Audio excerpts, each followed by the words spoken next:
Good evening and welcome to the Board of Education meeting for Greeley-Evans School District 6 on Monday, February 9th, 2026. This meeting will now come to order. Please join us for the Pledge of Allegiance. I pledge allegiance to the flag of the United States of America and to the republic for which it stands, one nation, under God, indivisible, with liberty and justice for all. Ms. Lemon, will you please call the roll? Director Azari. Present. Director Bentley. Present. Director Campos-Spitzy. Present. Director Edmonds. Present. Director Lemos Garcia. Present. Director Mash. Present. Director Rogie. Present. All board members present. Thank you. Well, I wanted to wish everyone a happy Valentine's Day coming up this weekend. I know sometimes Valentine's Day gets a bad rap, just a reason for stores to sell flowers and chocolates. But it's always a good day to show love to your family and your friends and your teachers and your neighbors. Only love is stronger than hate. So let's drive that out this weekend. I also wanted to invite you all to the 35th annual Big Band Boogie Ball. That used to be a Valentine's Day celebration. This year it's closer to Mardi Gras and has a Mardi Gras theme.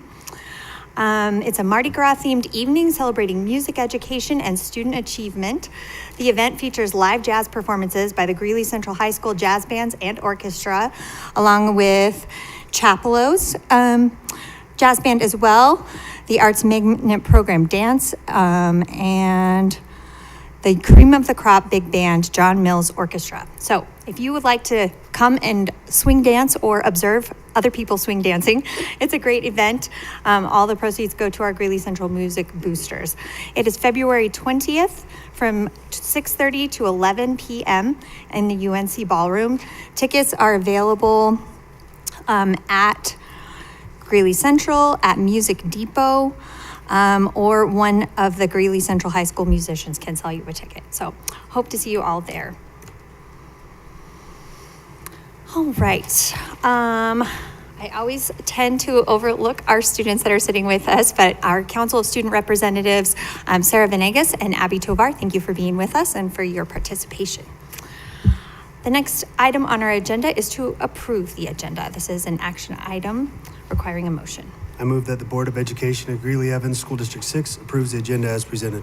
Second. Thank you all. Is there any discussion on the motion?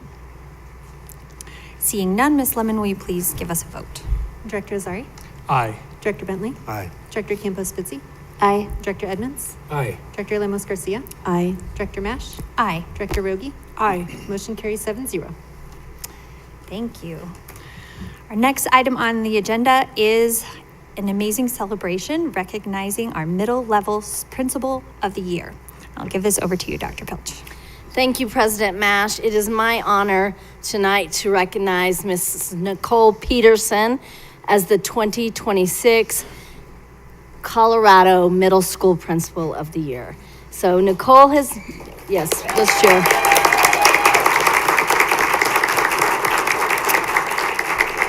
The recognition actually is offered up from the Colorado Association of School Executives, which is our professional organization that we all belong to as school executives. Mrs. Peterson was chosen as the middle school principal of the year by some of her peers in the state of Colorado. So CASE doesn't actually select the winners. There was a team of former winners, principals and assistant principals who have been state winners, who selected Nicole as the principal of the year at the middle level. This is really quite an honor to have Nicole recognized in this manner. We had an assembly last week at the school to recognize her with her student body and her staff, and many of you attended a reception following that. She will also be recognized April 15th through the 18th in Washington, D.C., along with all the other winners from states across the nation. Just a little bit about Mrs. Peterson. She was hired as an assistant principal first in the district at Greeley Central High School in 2009 after having been a teacher at University School. She has been the principal at Brentwood Middle School for 13 years now, since 2013. So she's almost our longest standing principal, I think.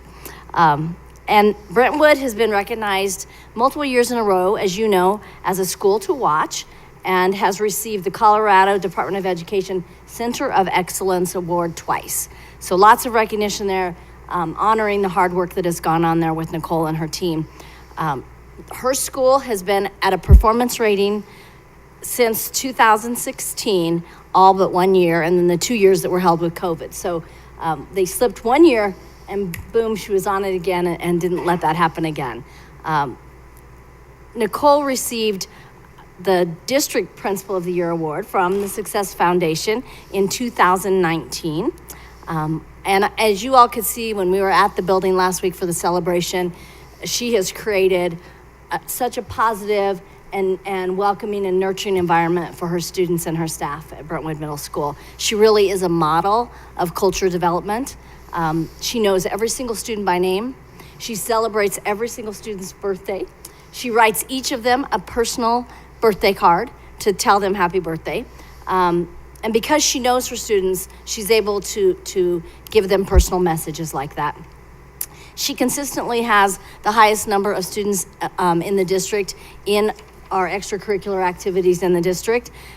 She and her team there believe that if students are involved in extracurricular and co-curricular, they're going to have a greater sense of belonging, and they're going to be more likely to be academic successful, which is why we've seen the academics, part of why we've seen the academic success there. Nicole is a relentless leader. She is tenacious, and she does not let up. And what that does for our students is it causes them to know they can do great things, they can do hard things, and they can go on to high school and really, really excel at the high school level because of the work they're doing at Brentwood Middle School. She is a leader among our leaders here in the system, no question about it. She serves on many district teams and committees. Anytime we ask her to take a leadership role, to chair something, she's always willing to do that. And you all know this, that she and her husband, Jeff, are often present and often the face of District 6. And I'm just so proud to have her on our team here in District 6. And I'm going to give her an opportunity to say a few words to you. And then I have a plaque I want to present you with, and Casey will get some pictures. Welcome, Mrs. Peterson. Oh my gosh, those are so many kind words and sentiments. And so obviously I'm super humbled by this recognition and incredibly honored. It's a huge testament to the amazing things we have happening at Brentwood. I know I'm biased in every single way, but I really believe we have the absolute best team of educators and administrators. And we've been together for a long time at Brentwood, which is really powerful. So much of who I am as a leader is I grew up in District 6 in leadership positions. I took the role at Greeley Central when I was 29 and had the opportunity to learn how to be a leader and just refine those skills and practices. And after all, we have Dr. Pelch, who is probably the most tremendous leader any of us know. And so to be able to just learn alongside her and from her has been such a valuable, invaluable opportunity. As I said before, I genuinely believe that all of the schools in our system believe in relationships and rigor and this relentless hope that we instill in our students and our families to change the outcomes for kids. So I'm just honored to be able to represent our district in such an amazing way. So there you go.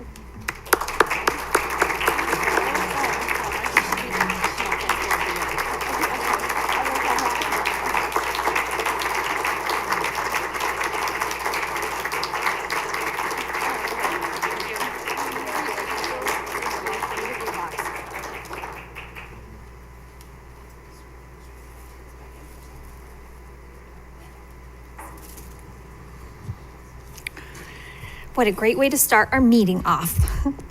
Our next item is to hear from some of our fantastic students, our Council of Student Representatives from Frontier High School, Amelia Cottrell, excuse me for butchering any of your names, Josh Leclerc, and Caden Clark, who are accompanied by the Dean of Students, Sarah Scribick. Welcome.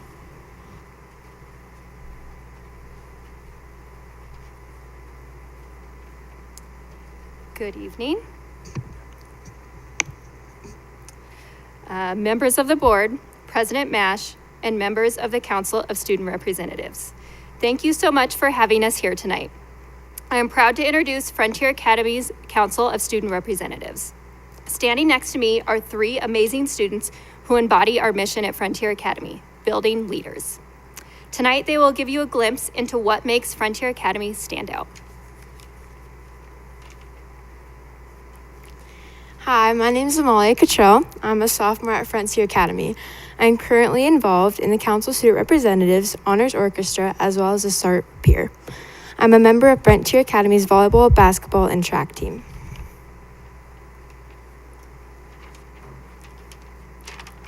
My name is Josh LeClaire, and I'm a senior at Frontier Academy. I'm involved in the Council of Student Representatives, Frontier Academy's jazz band, as well as National Honor Society. I'm also a member of Frontier Academy's track team. After I graduate, I will be pursuing a career in welding. Good evening, board. My name is Caden Clark, and I'm a senior at Frontier Academy. I'm a member of Council of Student Representatives. I'm in our National Honor Society, a member of Interact Club, and Fellowship of Christian Athletes. I also participate in cross country, basketball, and track, in addition to various service opportunities in my school and community. After graduation, I will be continuing my degree at University of Northern Colorado with a major in sports and exercise science, but my main focus is in ROTC and pursuing aviation. What makes Frontier unique? Frontier Academy is a spectacular school. There's so many ways Frontier is set apart, but some notable things that make Frontier different from other schools are its unique characteristics. Things such as a 4-day week, a conjoined 6th through 12th grade building, small class sizes, and the freedoms of a charter school. Frontier has been such an incredible experience in my life. I moved to this school in 7th grade after a long move from Alaska. I have loved this school ever since. I was introduced to many service opportunities, starting as young as middle school, and was given the opportunity to interact and serve with upperclassmen. I have loved our 3-day weekends and wish to never go back. Because of Frontier's unique structure, I've had countless opportunities to pursue hobbies, extracurriculars, and make deeper connections with friends, family, and my community. Frontier has given me the unique opportunity to make personal connections and friendships with my peers and teachers. Thank you. Benefits of Frontier Academy. Since Frontier is a smaller school than most District 6 schools, attending here is a huge benefit for all children who want to participate in a variety of activities. Frontier is very flexible with student schedules because we want the most spirit, support, and community in all our extracurriculars. This has personally helped me because I've been able to engage in most activities and athletic teams at Frontier. I currently partake in volleyball, basketball, throwing, as well as honors orchestra. Being a small school has also taught me to create a better work and life balance. Even though I'm very involved and don't get much of a break, it has taught me to have a great time and stress management skills. I love attending Frontier because of the close community connections. My social skills have improved with all of my peers, and I've developed a deeper connection with all of my teachers. Opportunities at Frontier. Despite the smaller number of students and size of our school, Frontier offers a lot of opportunities that are such a privilege to be able to partake in. I've been going to Frontier for all 13 years of my, school career, and I feel so lucky and privileged to be able to share some of the opportunities and share those connections with different teachers and students. For example, I'm able to participate in Frontier's jazz band during 0 hour, which starts at 6:30 in the morning, so it's a before school thing, which is, I feel like, really cool that we have the opportunity to do that when we can't fit into our schedule. We also have another fun opportunity we're able to do called E-Week, which is like an electives week. We don't have enough students or space to have fun elective classes such as shop, so we have E-Week, which is a week-long period in October, which offers a plethora of these types of classes so that we can experience some of the same things as other students in Greeley. Right now, we're doing Wish Week. During this week, we come together as a kindergarten through 12th grade school to raise enough money to help make a wish come true for a child with a critical illness. I find this opportunity really cool and really supportive, and it's such a privilege to get to feel a sense of community with other students and teachers and support an amazing cause. We don't have a specific request for the board, but I'd love to ask you guys to all consider contributing to help these kiddos' wishes come true. You can support our cause by donating through Frontier social media or by having a meal at Wing Shack on Tuesday night or Cafe Mex on Wednesday. We have some digital flyers for that that you can present to them to help support that.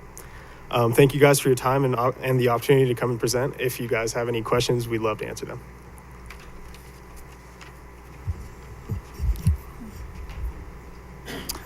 Thank you for being here. I know that you're busy this time of year. Well, any time of year, probably. Thanks for being here. And Director Campos Spitzy has a comment. Oh, just kidding. I apologize. We'll come up with one. No, I'm just kidding.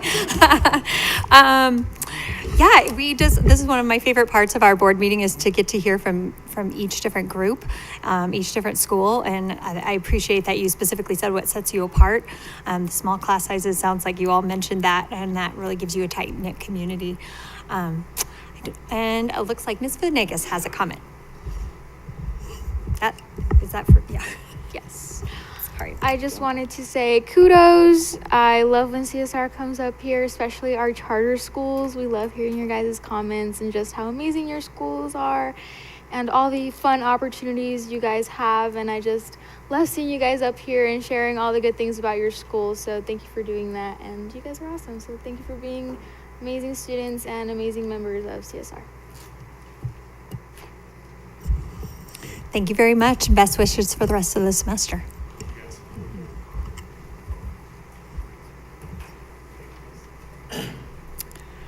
The next item on our agenda is an update from the Success Foundation.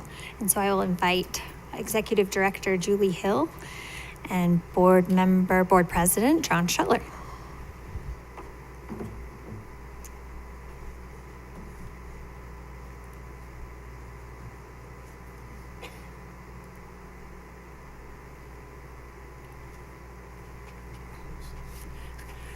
Good evening. Yes, I'm John Shuttler. I have the pleasure of serving as the president of the board of directors for the Success Foundation.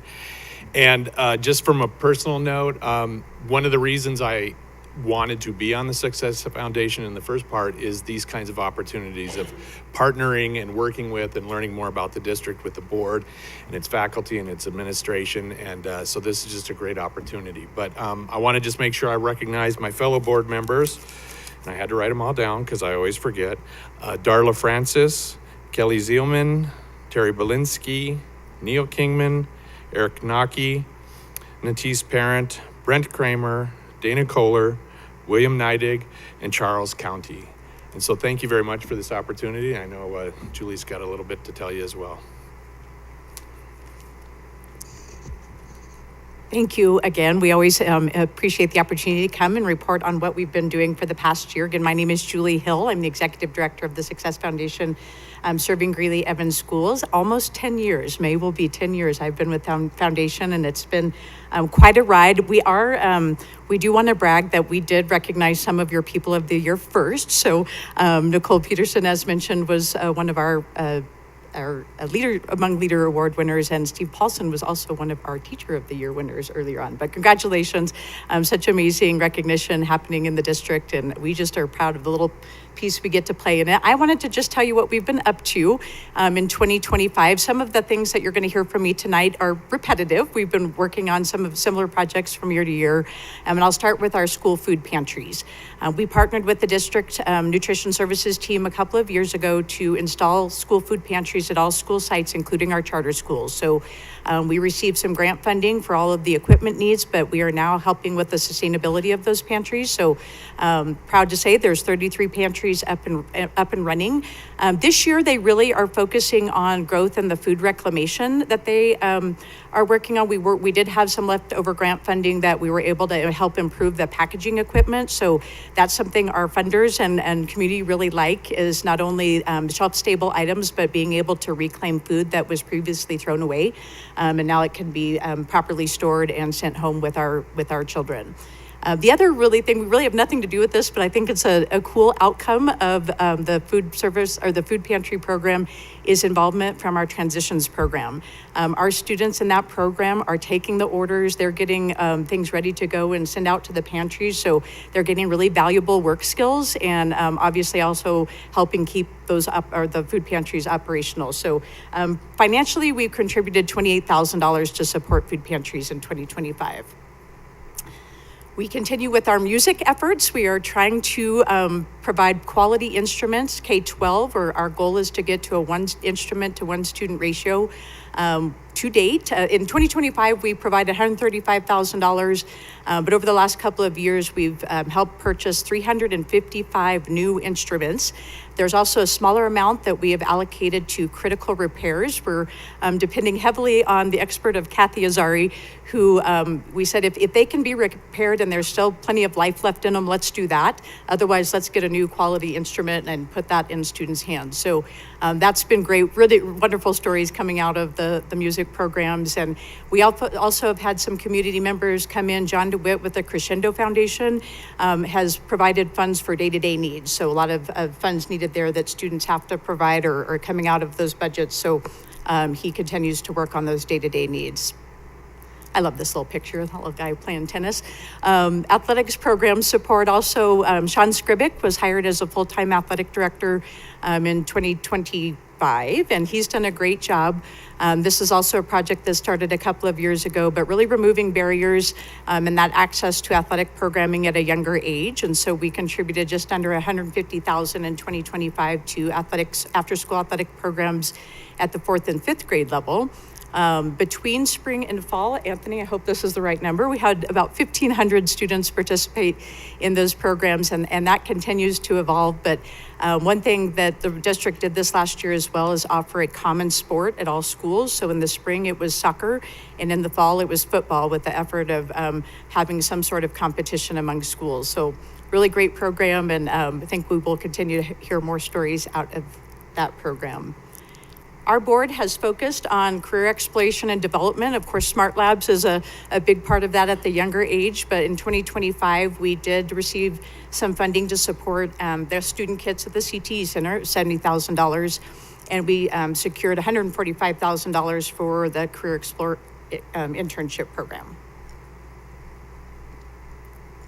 Of course, we lost a huge pillar in education in our community in 2025 with John W. Hafley, but his legacy lives on through their fund, the Delia and John W. Hafley Opportunity Fund.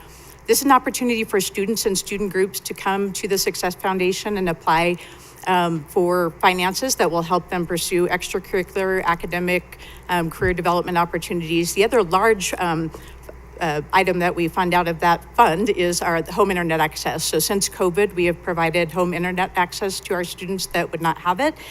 So that comes out of that, the Hafley Fund. So there just, $33,446 was provided through that fund in 2025. We continue our innovative learning grant program. Last year, we went to 2 cycles, and it seemed to help us a lot. So in 2025, we gave a little over $37,000 to support projects in our schools. Our staff and educators are coming up with wonderful things they want to do with their students. 10 schools, K-12 students were supported. The District 6 preschool, I think for the first time, we provided a grant to, and then we also gave one to our department, Nutrition Services. So it's not only for schools, it's for any department that wants to do something innovative in their area.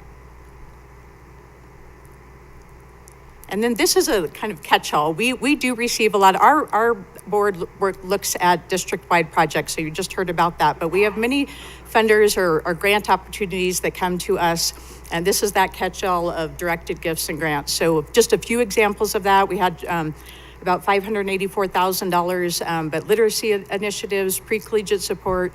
This does include the District 6 kickoff that we partner with communications on, and then support to individual schools, departments, and programs.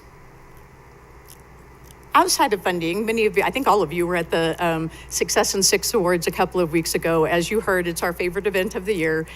We had more nominees than ever this last year at 156, and we did fortunately find our one person that didn't receive their gift, so that was good at the event. We were able to track that person down. Also largest group of attendees. We had over 400 individuals there. So just so much fun. It's really a great time to get to celebrate with all of you, and certainly you are worth celebrating. Last year, I think President Mash mentioned this, and we left it out of our presentation, but we're also very proud to host a junior board. We actually met with them this morning. They meet on a monthly basis and work on leadership and community service projects. And so this is them at the Prairie Heights Food Pantry in December. They stocked that up before the holidays. But a great group of individuals. You'll be seeing more of them at our breakfast, and they help us out a lot, and hopefully we are helping them as well. And finally, we have our breakfast. Speaking of breakfast, coming up on March 6th, Friday, March 6th, bright and early. Get your coffee ready, or we will have coffee for you. 6:45 to 8 a.m. We'll be back at the Torrington Academy of Pre-Engineering. As you know, if you've been there in the past, our students run the whole program. Greeley-West will be catering again, so we try to highlight as many of our student programs as possible through the breakfast. So we look forward to having you all there. And that is our presentation. I would be happy to take any questions. Or John. Yeah. Thank you so much. It's so exciting. I love the photos that you have and just the snapshot of the amount of money, the generosity of our community. We have some comments. Director Edmonds.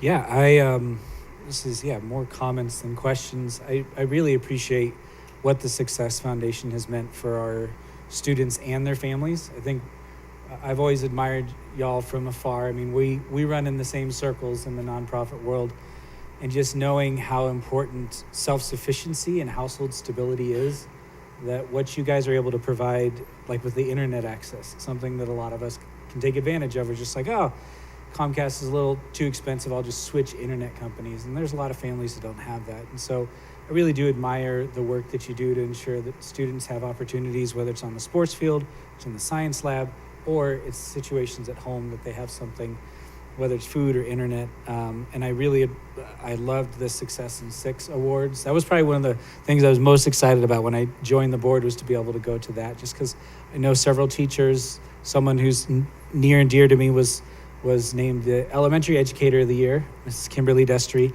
But then to see the students in that picture as well is really great. I mean, I know 4 of those kids in that picture, and I've known them for 10 years. And so it's just wonderful to see that you provide opportunities as well for our students to be leaders among their own peers, and not in a forced way, but just seeing their strengths. And so I really do appreciate that. I know Director Bentley appreciated those welding pictures as well. So it's just great to see that we're providing not just college readiness, but career readiness as well. So thank you so much just for what you do as an organization. Thank you. And I just want to mention, it is our community, and I know you all see this through mill levy override and passing of bond, but we continue to see just an amazing support from our community. But one of our board members said once, people want to be associated with winners, and District 6 is a winner, and that makes our life a lot easier and easier to raise funds. So thank you for all the work that everyone does. Like I say, we're just happy to be part of it. But it is our community. Community believes in the work that you do, and so do we. So, Director Bentley. Yeah, more of just a shout out and kudos to you guys. Just the interactions we've had with you guys over the years, and just the Success Foundation as an organization is such a blessing and an asset to District 6 and the community. It's a perpetual motion machine of positivity. You guys helping us do better, and we doing better, and making people want to donate more to the cause. And it's just really nice to have an avenue where people can, like the Do It Foundation, and bring money in and specifically sponsor something that's passionate for them, and then just your amazing board. You have some of the best board members probably out of any organization that we deal with. We see them day in, day out in different capacities with their private lives, but then they're always at all your events, and it's pretty amazing to see just the teamwork and the camaraderie and then just how much good you guys do for the district. So I just wanted to say thanks. Ms. Tovar. Yeah, I don't have a question either, but over the summer I got to see a very little bit of what the Success Foundation gets to doing. I remember I was with Josh Paulson. This was for my internship, and we go upstairs to go see Julie, and she has a stack of paper that's this big. And I was like, oh my goodness. And this is in the summertime too, so she was working hard at that, and it was just really cool to see that. And now seeing all the numbers on the screen, it's like all of that hard work is really going to use. And I even see like some of the people I know up there, like on the junior board, and with like the instruments. And I think that's really cool. I love the mission at the Success Foundation. And I think, I also got to design one of the social media campaigns for the National Sports Day. I don't remember what it is called exactly, but that was really fun too. So I don't know, just seeing everything at the Success Foundation, it's really cool to see it all come to fruition, and it's great. So thank you. Director Campos-Fitzy. So in preparation for today's meeting, I was looking through the website and I was like, I wonder how this looks, to outsiders who just are Googling you. And one of the things that stood out was the impact portion. It talks about how a strong education system is critical to maintaining a healthy and thriving economy. School foundations, like the Success Foundation, across the nation are collectively addressing the widening gap between government funding and the escalating expenses of educating our students. And so thank you for being in that gap. And I think two cool things that happened in the Success Foundation. One was in 2010, a bunch of people who are education champions in our community got together and are like, we should start one of these foundations. And then number two is when they hired you, Julie Hill, because I think every time we see the amount of fundraising that happens year after year since you arrived, that has been a significant increase. And so feeling blessed to have the foundation and to have you. Well, thank you again for your presentation. I was having a few lightning bolts of, I should invite that person to the breakfast. I should invite that person. Yeah. So if you've never been to the breakfast, it's a wonderful showcase of our students. We always have students being the MCs. We have students directing you to our table. The food is made by our students. We have musicians, all of those kinds of things. So please come if someone hasn't invited you, I'm inviting you. Get in contact with me. I'll get you at my table. But just through the presentation, something that was just came out to me is all the different, the Success Foundation supports our students in every way. We started maybe we didn't start, but Smart Lab. So we've done technology, then we did athletics, and we've done art. And I think the opportunity for directed donations and for our community to see themselves in where their donation is going. I remember somebody being so taken by one of the students talking about playing the flute or wanting a flute that she then donated her flute and was like, I want to support the orchestra. So just appreciate how accessible it is. And so thank you very much for being here, and we'll see you on March 6th. Thank you.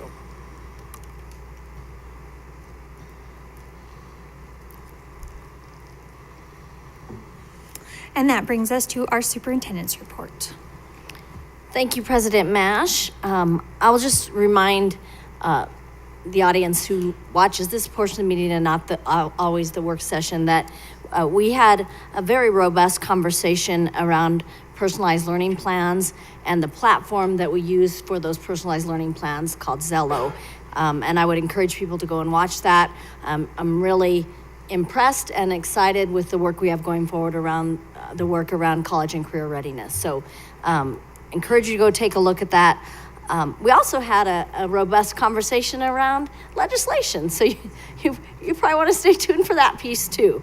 The legislative arm has come back into session, and here we are looking at legislation again and hearing about the new bills. And so we'll keep watching that and keep the board up to date on that.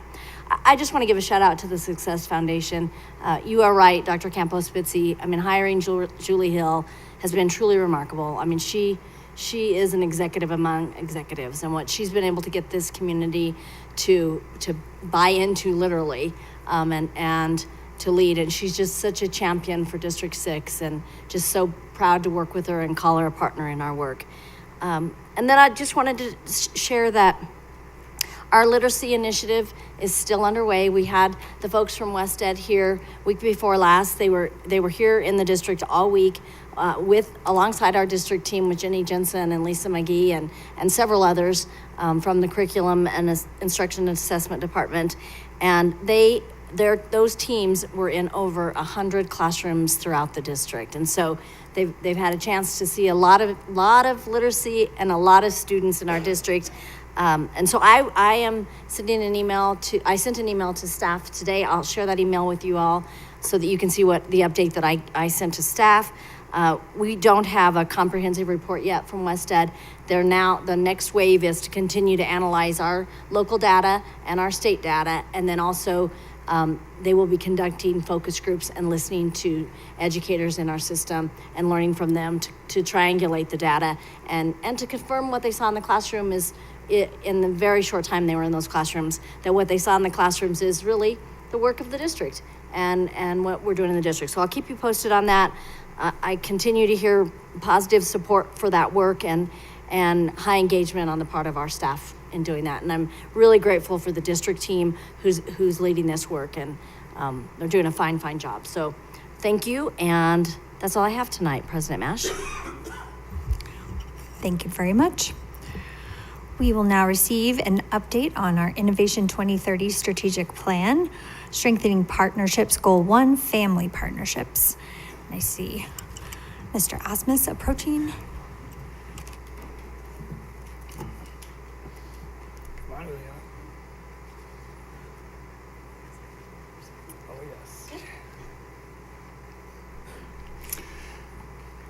Good evening, President Mash, members of the board, Dr. Pilch, and our Council of Student Reps. My name is Anthony Osmus. I'm the Assistant Superintendent of Secondary and K-8 schools. And with me tonight is Brian Lemos, our Director of Multilingual Learning and Family Partnerships, Mr. David Reyes, our Assistant Director of Family Center and Cultural Excellence, and one of my favorite people, Julia Madera, one of our parent and family advocates. We're excited to give you an update on just a few of the things that we're doing to strengthen partnerships with our parents and our families.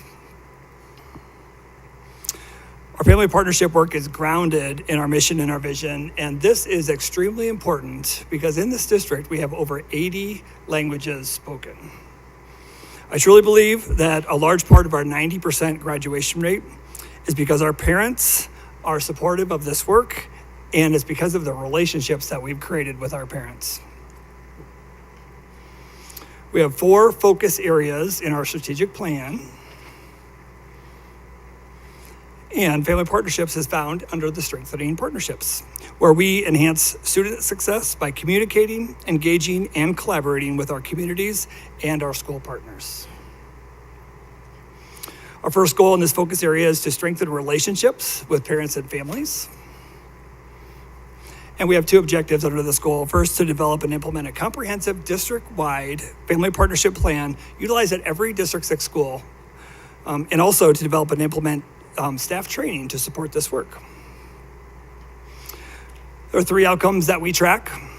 First, schools will include and implement a family engagement goal or strategy in the annual improvement plan for their school. Also, families will indicate they are satisfied with the climate of their school, as indicated on the annual parent survey, which is out right now. And school-based staff will be trained in effectively creating family partnerships and will use those strategies to support student learning and achievement. We have a power team consisting of many members, including community members, administrators, advocates, and they drive the work of the family partnership. And I would say this is the team that responds to parent need. And so when we hear of a need in our district, and then that is typically the focus of our next parent engagement, parent-family meeting. So to turn this first part of the presentation, or to hear the first part of the presentation, I'll turn this over to Mr. David Reyes. Okay. All right. Thank you. Thank you, Anthony. Good evening, President Mash and members of the school board, Dr. Pilch.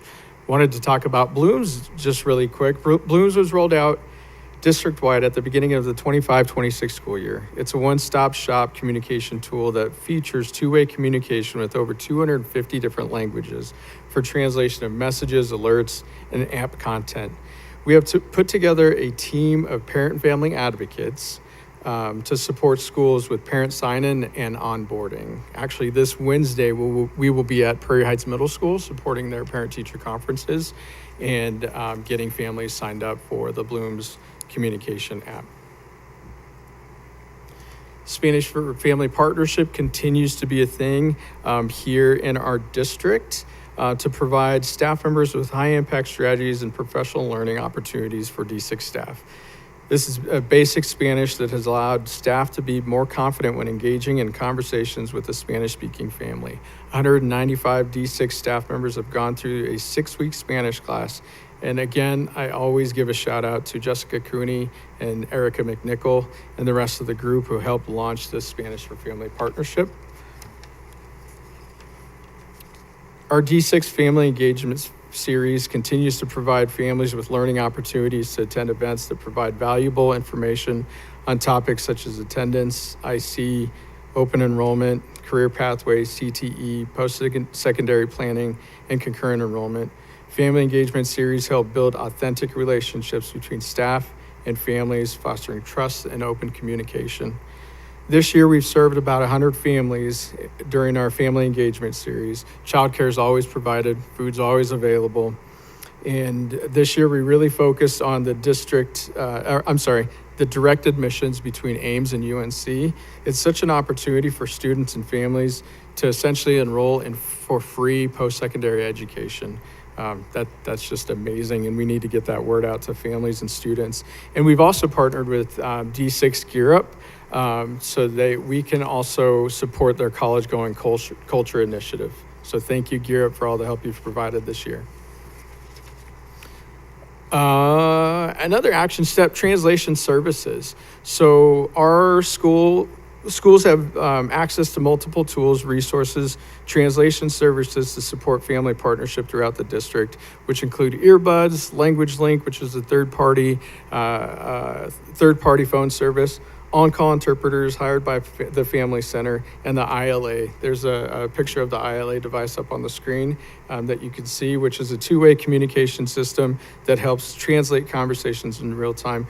We actually had an opportunity to bring DAC over to see the Student Enrollment and Family Center a few weeks ago, and we were actually able to show that device off and see it in action. So that was a pretty interesting event, and one of the DAC members speaks Russian, and so we were able to pull up the Russian language and actually use it. So that was pretty powerful and pretty amazing, wasn't it, Anthony? She was surprised because it works. Yeah, she was super surprised. And so each school does have an ILA device at the front office available to them. We do have to provide regular updates through just our normal Wi-Fi, which can take a little bit of time. Parent family advocates. We brought Julia here to talk about some of the things happening at her school. But we, as the Family Center, we continue to support parent family advocates throughout the system with ongoing PD, which includes digging into the national standards of family partnership, voice visit training, and community resources. Voice visits are intended to build positive relationships with families so that educators and families can work together in providing the best possible experience in education. These visits can happen at home, coffee shop. They don't necessarily need to happen at the home. As far as the Family Center continues to support families in partnership with the Student Enrollment Department.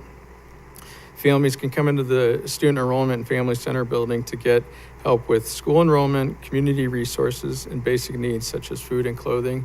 We do have a really close partnership with Precious Child, nonprofit organization out of Broomfield, Colorado, to help us out with our clothing. And World Food also provides us food for our pantry within the Family Center. We do direct families and students to their sites so that they can access the food pantries there. Thank you, Lisa, for all that you do with those food pantries. So I'd like to introduce you to Julia Madera. She's our parent family advocate at Chapel K-8 to talk about a few things that they are doing in regards to family partnership. So Julia, it's your turn.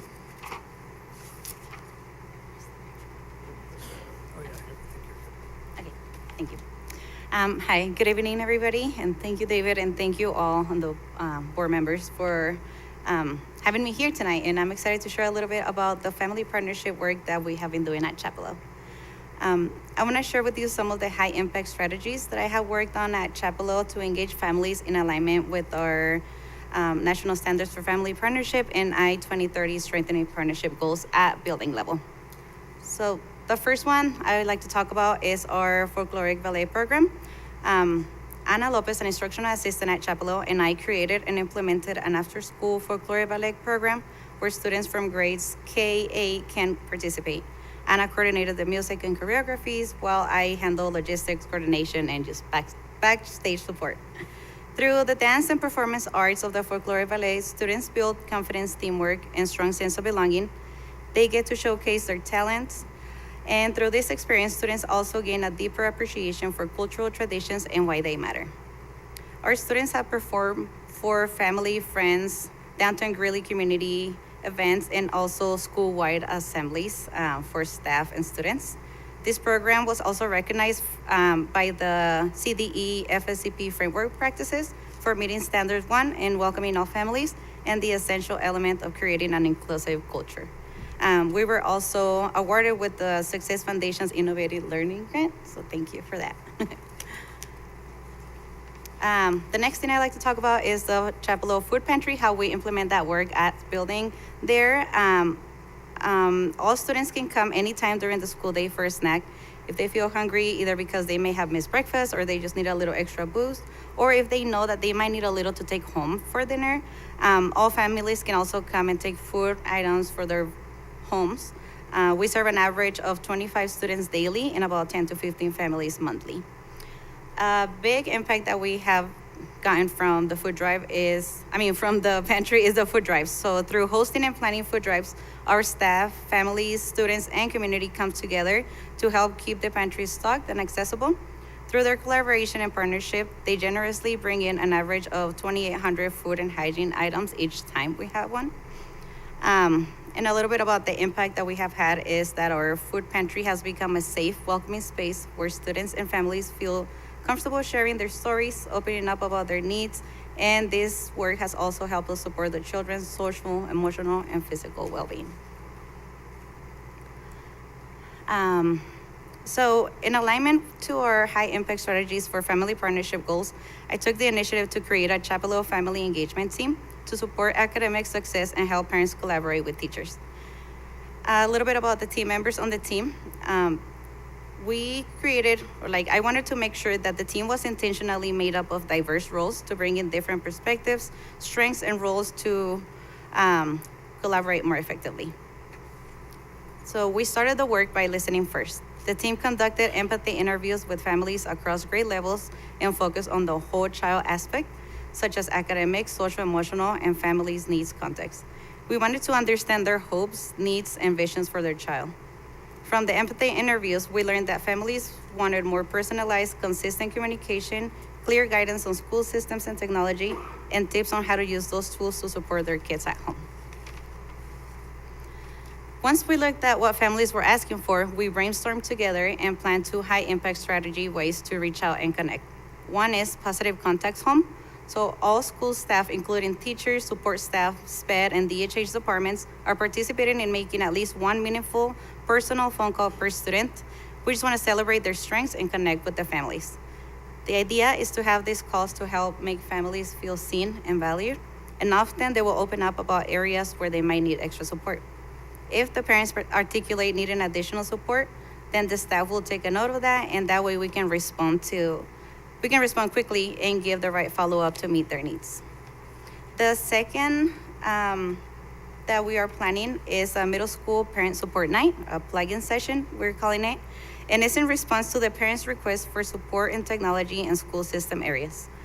I'll be hosting an evening with middle school staff and counseling team where parents can come in and get hands-on help with Infinite Campus, Schoology, communication, and ways to support learning at home.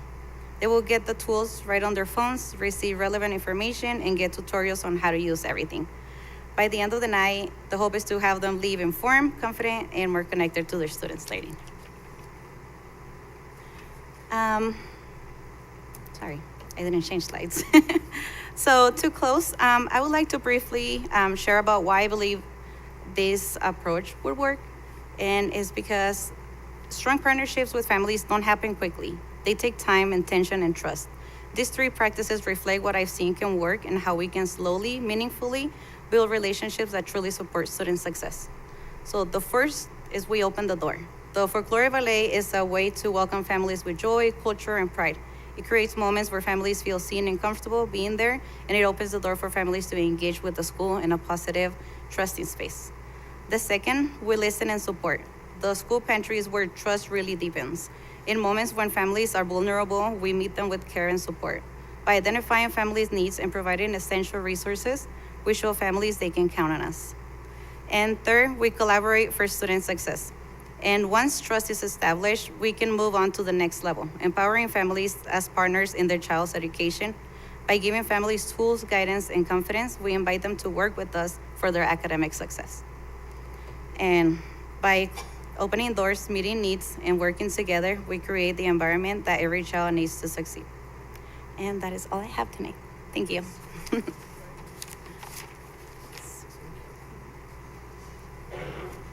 Now you get to follow that. That was great. A lot of things happening at Chapelo, and just a reminder of the great things that are happening at the Family Center through David Reyes, the parent advocates, and the parent liaisons in the schools. There's a lot to be proud of here in the district, and it starts with our leadership and most importantly our I-2030 goals, and strengthening partnerships is one of those goals that we've really have taken seriously as we have the other goals within our I-2030 vision. But now I get the opportunity to report out on our progress in meeting those goals.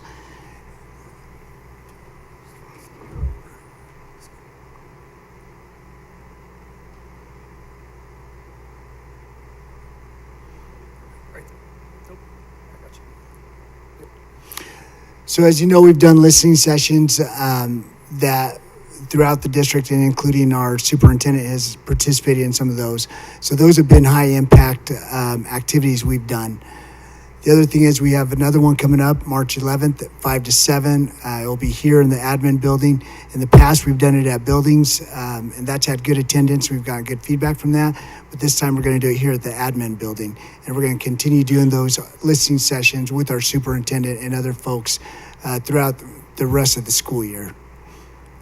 High impact family partnerships. When we think about that, we're also talking about McKinney-Vento, referrals from our parent advocates, increase in our family voice panorama survey, attendance at events. So we're monitoring all those pieces to ensure that what we're doing is having an impact and it's really engaging our family and our students. So the outcome data that we're measuring, it was talked about earlier, and basically by 2025, we wanted 90% of our schools to have some type of strategy, family engagement goal within their unified improvement plan. And as you can see illustrated on this, on the slide here, 100% of our schools have implemented a goal in family engagement, with family engagement included in their UIP plans. And so we have met our goal of over 90%. The other one I'm excited to talk about is by 2030, 90% of school sites will be trained in creating family partnerships to support student learning. Julia just came up here and talked about Chapelo. Last year I reported out at 55%. This year we have onboarded 3 more schools that we're working closely with. Chapelo, which Julia just talked about, Martinez, and then the other one is Jefferson High School. And we're doing voice visits there, training them on empathy visits, all kinds of other family engagement activities that we're really saying these are high impact strategies that will make a difference at your school. Julia just talked about what's happening over there, so we know that they're having an impact and we're getting students and families engaged. And then the last one is our survey. Right now the survey is open. It'll be open until March 13th. We've been pretty flat since 2022. We've had 74% were saying it was favorable. The school climate was favorable. Last year I reported out the 76%. This year we're trying to get more surveys filled out, and we're doing that in multiple ways. We're actually having parent advocates and liaisons going out into the parking lots, meeting our parents, and sharing a QR code with them so that it opens up and they can take the survey there. We're also being pretty proactive with our parent teacher conferences and other discussions we're having with parents. It's coming up, and we're being proactive to make sure that we're getting their voice. And then moving forward, we're going to continue supporting family engagement implementation plans as we are the 3 schools we implemented this last year. We're still supporting the schools that came on in previous years. We're going to be doing much more collaboration with our 21C sites. We started those discussions last year because in that grant, there's a family engagement component. And so we're having clear plans that are being handed over to us to tell us what they're doing to ensure that families are aware and that they're involved in some type of activity, whether it's a night, Spanish class or whatever it may be, taxes. It's whatever they decide they think that they need at that site. So 21C sites are moving forward with those plans. And then supporting schools with family engagement action as I talked about earlier, and then the co-creation of comprehensive community school implementation plan, which has a family engagement component. All right, we just want to say thank you, and if there's any questions. Thank you very much, and I see the questions pouring in. Director Campos-Fitzy.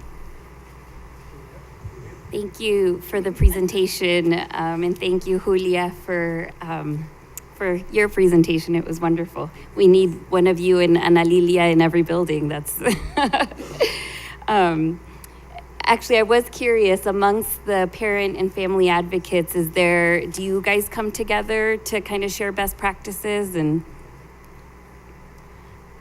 Yes, we meet monthly for our Parent and Family Advocate PD, and that's a great opportunity that we use. We also have like a group chat, and we're just in constant communication, like sharing practices, reaching out to each other, and so yes, we have that support. That's awesome, thank you. And then my last question was just actually about the Panorama survey, because I recently took one, as a parent. When you say satisfaction, so it's a 1 to 5 scale, 5 is like the wording on there. It uses words like tremendous and extremely, even though I love my school, I when I go 1 through 5, I don't know, that wording is so extreme. Literally, it's like extremely and tremendous. It's hard to hit that one. And so is it like a 3 is enough, a 4 is enough? Well, we're so far into this, we've got to go for it all now. We can't change it. But I think we're looking for on that one. I don't even know. It's more of 3. 3 is the favorable, is what I remember. So 3 is favorable. So we're looking for 3. But we have to spread the word, because who usually fills out surveys? A lot of times people that are not happy. And so we get a lot of those comments, and what we need to do is spread the word, because we know there's so many great things going on. So everyone fill it out and let us know how satisfied you are with your school and all the things that we're doing. And so that's our campaign this year, is just get the word out, right? We just need you to fill out a survey and let us know what's going on at your school, all the great things. Cool, thanks. I love hearing the proactive, parking lot approach. Director Azari. I just wanted to reiterate, thanks for the work that you guys are doing. We know that parent involvement, parent engagement in the schools is a big part of driving towards success. And I believe that is attributed to our 90.1% graduation rate, getting the kids across the stage. So thanks for all your work. I am impressed with the Chapelos Family Engagement Team concept, and I'm just wondering if there is something like that in every school, or something that you're wanting to get developed along those lines. It doesn't all have to look like Chapelo, I understand that, but just the key concept of a family engagement team, what a great idea for schools. That is the plan, to have that at every school site here in our district. It looks a little bit different at each individual site, but that is the plan, because you need a team in order to make this family partnership work. Because if it falls just on the administrator or just on the parent family advocate, that's going to make it a little bit tougher to see what Julia is doing over at Chapelo. So, and in the school's Unified Improvement Plan, they've got action steps, and their goal is to also create a team to make sure that they're fulfilling all of those action steps and then monitoring that data. Julia is she's just amazing. So everyone else is going to just follow her footsteps. She is great. Director Lemos Garcia. I also want to thank you for the great presentation. The pieces that really resonated with me is when you talked about providing items for some of the parents and families. It's providing that childcare and that food, which is so important. Those are some of the things that maybe we don't always think about that are helpful for our families to be able to be engaged. And I felt that was very important. The other pieces for the translation is earbuds. I think sometimes we take those for granted, and just providing those for families and students, I think, is also important. Just another little comment about the after school, the ballet program. I think for me, when you think about that particular program, it really embraces the vision of where we are at District 6, right? So it's incorporating the family and the community and the student all together. So hearing about that program is just amazing. So great job. I just have enjoyed the entire presentation. Ms. Venegas. Thank you, President Mash. I wanted to just say thank you from a student's point of view. I know how difficult it can to have your family involved, especially when there's that translation barrier for many families within our district. I know how stressful it has always been for me to help translate for my parents, and they're like, well, what are they saying? And are you sure you got everything? And so just having that barrier just not even there with the amount of opportunities of translation we have, like the earbuds, is just amazing. And I think that is also a barrier when our families want to get more involved with the education of their students. They don't understand the curriculum, they don't understand the language, maybe some of them didn't even have the same amount of schooling. So I think just all of those opportunities coming from a student point of view definitely helps our families be more engaged. It also helps us be more motivated because our families now understand what we're doing and how hard it is and how difficult we're working. So thank you so much for everything you guys are doing, and I think this is just amazing. Thank you. Just share a quick story at our December family engagement series. When we talked about direct admissions and we had all of the language devices, when we said college could be for free, the eyes lit up because that translates to every language, right? So it was great. Vice President Bentley. Yeah, just more of a comment. When we was at CASB, both of our keynote speakers, basically the gist of their speech was how they turned around and got their schools to perform from basically almost being closed to performance and just real success stories. But it was all based around family and community engagement, just like you guys have been talking. So just the fact that we have had that in our strategic plan for a long time, and the good work that you guys are already doing, it just was reinforced as I sat there and listened to those speakers touch on it. And then, you know, they had a lot of good ideas, but a lot of it we were already doing. And so it was just, it just reinforced the good work that we're doing here. And it made me proud that, you guys have already been in the trenches, kind of dealing with it. And I know it's very complex and difficult work with, especially communities diverse as ours. I see it in our church. We have a big Creole speaking population, and it just the challenge that having a second language in our church gives us just makes me kind of have a bunch of empathy for the job you guys have to do day in and day out with 70 languages. So thank you guys. Thank you very much for being here and for the presentation. I think we always have so much information that we want to get out to our families and ways to support them.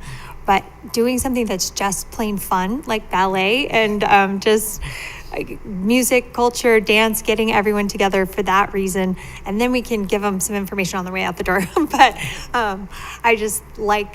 I like that focus as well. How can we offer something that's fun, that's something that their kids can come to, as well as getting the info out there. So thank you. Keep up the good work. The next item on our agenda is public participation, and I don't believe we have anyone signed up to speak this evening. So we will move on to our consent agenda, which is an action item. I move that the Board of Education of Greeley-Evans School District 6 approves items as presented on the consent agenda and authorizes the officers to sign any and all contracts. Second. Is there any discussion on the motion? Yep, Director Campos-Spitzy. So I have a quick comment on the consent agenda that will make more sense when we vote on a resolution that's on the agenda. But I wanted to point out that as part of the consent agenda, we are voting to approve 2 contracts. One is the Stepping Stones contract, and the other is the Ampersand Therapy contract. Both of these contracts are for our special education services. They equal $4.5 million together. And so the point that I'm trying to make a little preemptively is, as a public education school, we by law, we take care of everyone. We take care of all children, including children who require special education, and that requires dollars, real dollars, $4.5 million that we're going to approve right now. after this, we're going to talk about a resolution. And so the resolution talks about taxpayer dollars that could be funneled into private schools who don't have to take children with special needs and who require significant funding. So I just wanted to put that in perspective as we approve the consent agenda. Thank you. Seeing no additional comments, will you give us a vote, please? Director Zari? Aye. Director Bentley? Aye. Director Campos-Spitzy? Aye. Director Edmonds? Aye. Director Lemos Garcia? Aye. Director Mash? Aye. Director Rogie? Aye. Motion carries 7-0. The next item is a resolution to oppose federal tax credit vouchers. This is an action item that will require motion. I move that the Board of Education of Greeley-Evans School District 6 approves a resolution to oppose federal tax credit voucher program as presented. Second. Thank you. Director Edmonds, would you please read the resolution? Resolution to oppose the federal tax credit voucher program.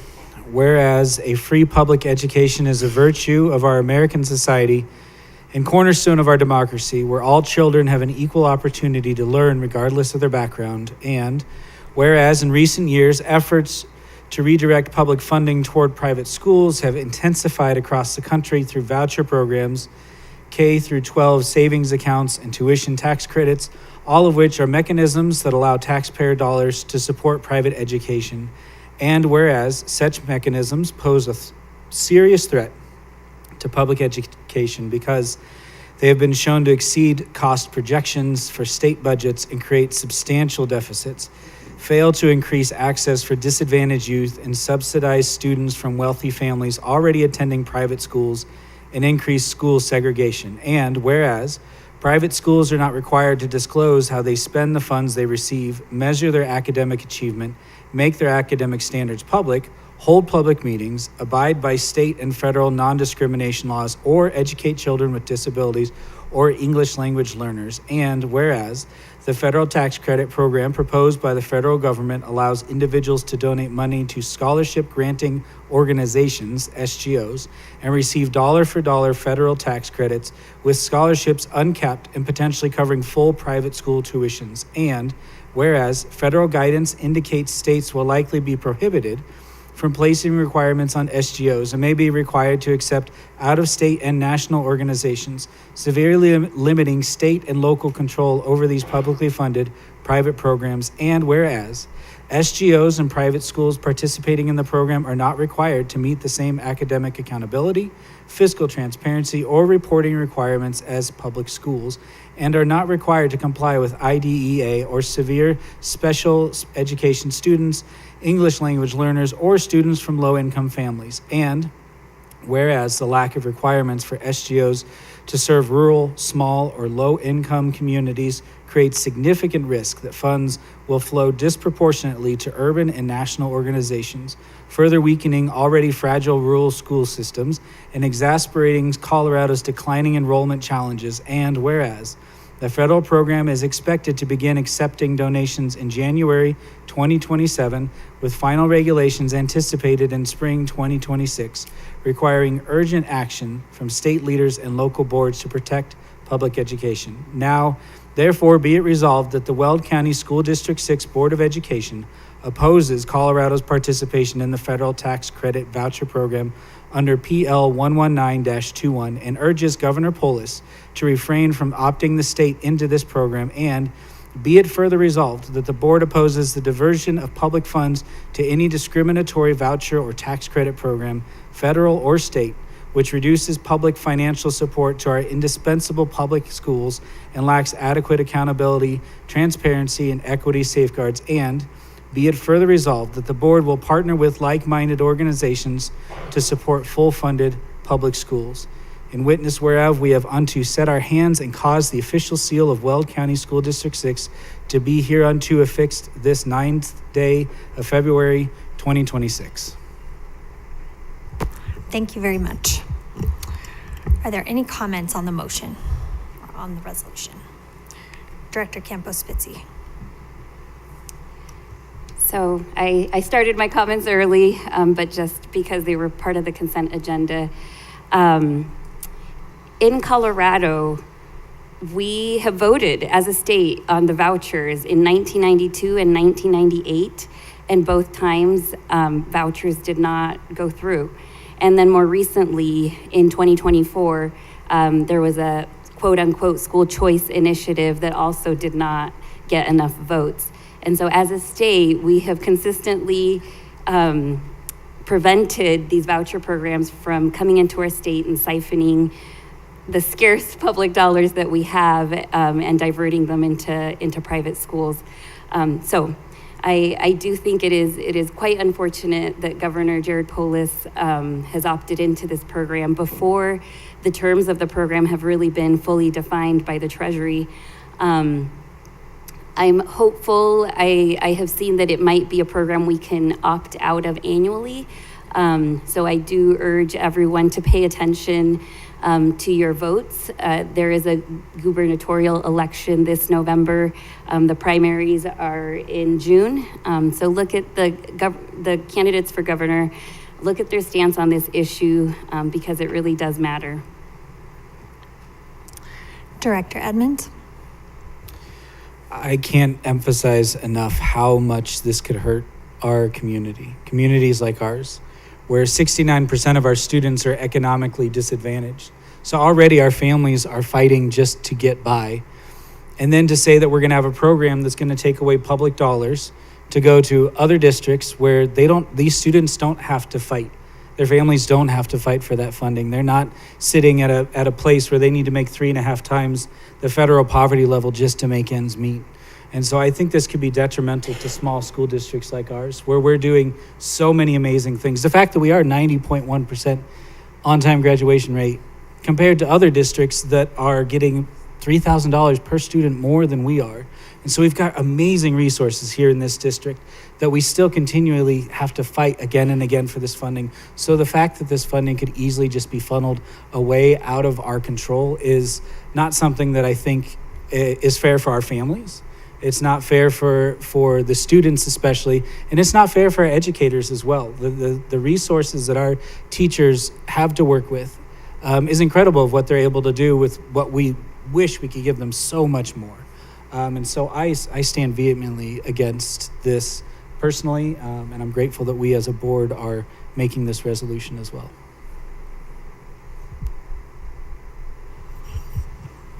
Thank you both. Not seeing any other comments. I would just like to echo what my colleagues have said, as well as this resolution really does speak to each and every reason why I also am in opposition to this federal tax credit voucher program. And just to clarify, this would hurt our charter schools, this would hurt our public schools, this would hurt our preschools. And we have such a wonderful partnership with our community and have received bond dollars and MLO for the kind of above and beyond things that we want to offer our students. Our CTE program, Safe and Beautiful Schools, isn't above and beyond. That's bare minimum. We have a lot of work to do on that as well. But if we have to use, if we lose our operating dollars for our sort of basic education, we'll have to go back to our, we'll have to rely on other funding sources. That will be a challenge. And as Dr. Pilch always says, we can do anything, but we can't do everything. And so we want to protect these public dollars for public education, which is transparent, is accountable. We have to be good stewards of those dollars to our public, which is not required of private entities. Will you please give us a vote, Ms. Lemon? Director Azari? Aye. Director Bentley? Aye. Director Campos-Spitzi? Aye. Director Edmonds? Aye. Director Lemos-Garcia? Aye. Director Mash? Aye. Director Rogie? Aye. Motion carries 7-0. Thank you very much. Our last item is our second read of our 2026-27 and 2027-28 calendars. This is also an action item. I move that the Board of Education at Greeley-Evans School District 6 approves the 2026-2027 school year calendar and the 2027-2028 school year calendar as presented. Second. Thank you both. Is there any discussion? As this is a second read, we have had the opportunity to ask the questions of our calendar team, and so we'll go ahead and take a vote. Director Azari? Aye. Director Bentley? Aye. Director Campos Spitzy? Aye. Director Edmonds? Aye. Director Lemos Garcia? Aye. Director Mash? Aye. Director Rogie? Aye. Motion carries 7-0. Thank you for joining us for our meeting this evening. And again, the Board of Education extends our love to our community and to our students and staff. And we hope that you all have a good evening and a great week. This meeting is concluded, adjourned. That's the word.